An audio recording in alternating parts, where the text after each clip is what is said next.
Hello, everyone. Welcome to another short take here. I have Will Cockian, our Director of Financial Planning. I have an interesting one for you here, Will, today. I was doing the traditional doom scrolling through the Instagram, and obviously my algorithm is pretty pointed to what I do, and I ran across this little one and thought I'd love to hear your opinion. And what this young lady was suggesting was this is the income it would be required to purchase the equivalent home price on the left-hand side. So let's just say $112,500 in annual income would make you eligible to buy a $550,000 house. Will, Mr. Certified Financial Planner, how do you feel about that? Just off the jump and the initial visual of it, it seems like it's not enough money for the home prices she has listed there on the side. And this is just simply based on seeing a lot of our clients. We obviously have the knowledge of how much they make and how much they have spent on their homes. And I can tell you, for definitely our wealthiest clients and our best savers, it doesn't look like this at all. It is a lot more income and a lot less house typically for individuals that have built a substantial amount of liquid assets. I would love to actually break down what the interest rates and the monthly payments and the debt to income ratios on these houses are for the annual income that she has listed there.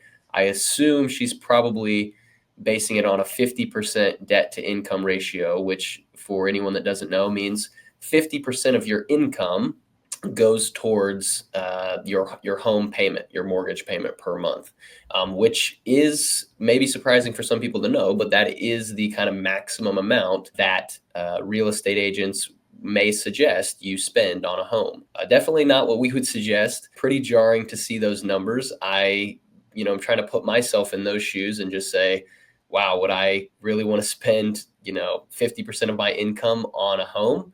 Probably not. I would rather, utilize that money elsewhere. But this is kind of the scary reality for a lot of people looking to buy a home. They're trying to purchase as much home as they can and stretch their money as far as it can go. So it doesn't make me feel too good seeing that there. I'll tell you that. Yeah, I mean, I think the idea of buying an almost $1 million home on $194,000 of income is bananas. I mean, that's just not enough income for that level of house.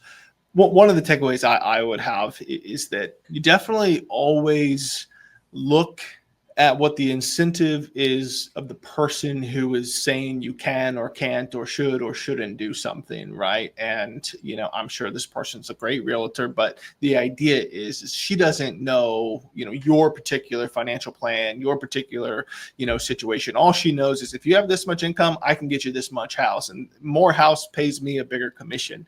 So always be looking through those lens carefully of what is the incentive of the person who is giving me that advice, first and foremost. But yeah, I would say, I don't know about cutting these numbers in half. That might be a little bit dramatic, but not crazily dramatic. I wouldn't say that if you have 194 to be looking in that $425,000 range kind of seems more in line with what we typically see for these income ranges. I think that's super interesting.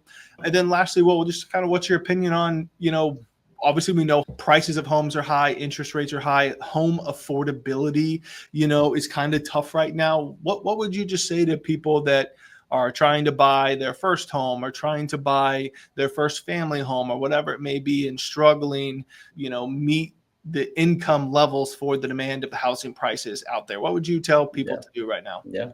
The first thing to do is, try to save as much as you can for a bigger down payment to lower that housing cost, especially important to if you're having trouble finding a house that you may be able to afford, attempt to get over that 20% down um, payment so that you don't have to pay PMI and increase your monthly payment at all.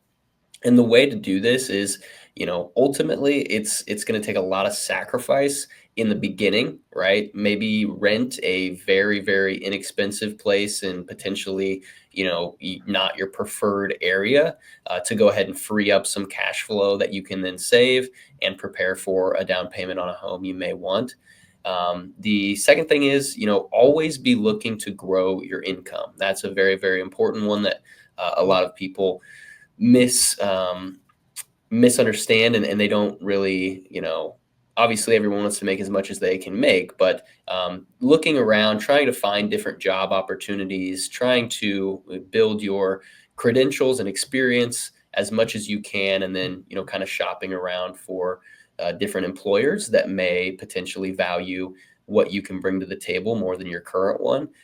That is a good way to grow your income, as well as, being very frugal and prioritizing some of your goals over some of your short-term wants would help a lot there. Yeah, I agree. And I think, the thing I would suggest is just be patient. Home affordability is always swinging up and down, just like every other market. Right now we're at a peak, we're very, very high. The home affordability is not easy right now. So just maintain that patience. Your time will come. The opportunity will come. Just like all markets, they ebb and flow. Wait for one of those ebbs. I don't even know which one's ebb and which one's flow, but wait for one of those opportunities where home affordability is back in your favor. Be patient. These big purchases, are the ones you absolutely have to get right in order to, accumulate wealth and get where you want to go financially. So just maintain that patience, wait for the right opportunity for you. Don't get in a big rush, and don't buy $1 million home if you make $194,000. So, Will, as always, appreciate your time and expertise. We appreciate everyone watching. Hope you have a good rest of your day.